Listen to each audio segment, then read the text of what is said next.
Rad koji predstavljam na festivalu Ekstravagantna tijela nastao je 2015. godine u okviru projekta o empatiji.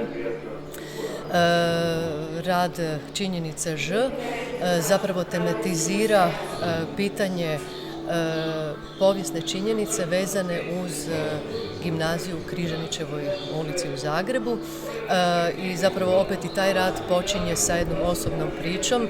Dakle, moj otac, moja sestra i ja pohađali smo istu gimnaziju, međutim nikada nam nitko nije spomenuo, dakle niti kasnije u obrazovnom sustavu, da je Križanićeva gimnazija početkom Drugog svjetskog rata kratko poslužila kao sabirni centar iz kojeg su nepoželjne Zagrepčane odvodili u Jasenovac i Auschwitz, uglavnom u koncentracijske logore.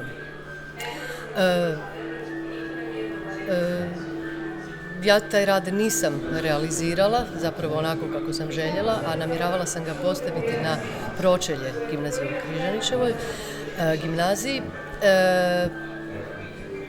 Odgovor ravnatelja bio je da pročelje gimnazije nije mjesto na kojem će svatko ko se sjeti postaviti i neke svoje osobne stvari.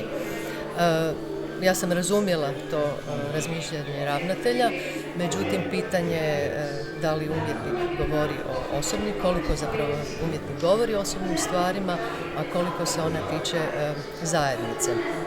Dakle, ovaj rad, ona veza koja je sa temom festivala i ovog rada je ta što zapravo žrtva na kraju ostaje žrtva.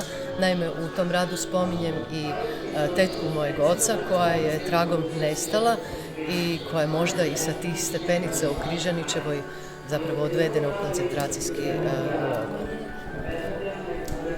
Koje su inače reakcije na vaš rad s obzirom da baš ulazimo u domenu javne odmah i da li ste imali sad neke uzrećene reakcije ljudi koji su uključeni u neke radove? Pa uglavnom rad je zapravo prvi puta prikazan na festivalu i ono što sam ja željela postavljanjem rada sam zapravo željela ukazati zapravo na tu činjenicu koju mi imamo pravo znati kako bi nam svima bilo i lakše. Vidjet ću kakva će biti reakcija, jer rad je nedovršen, a i dalje ću raditi na njemu i vjerovatno će dobivati neku drugu formu.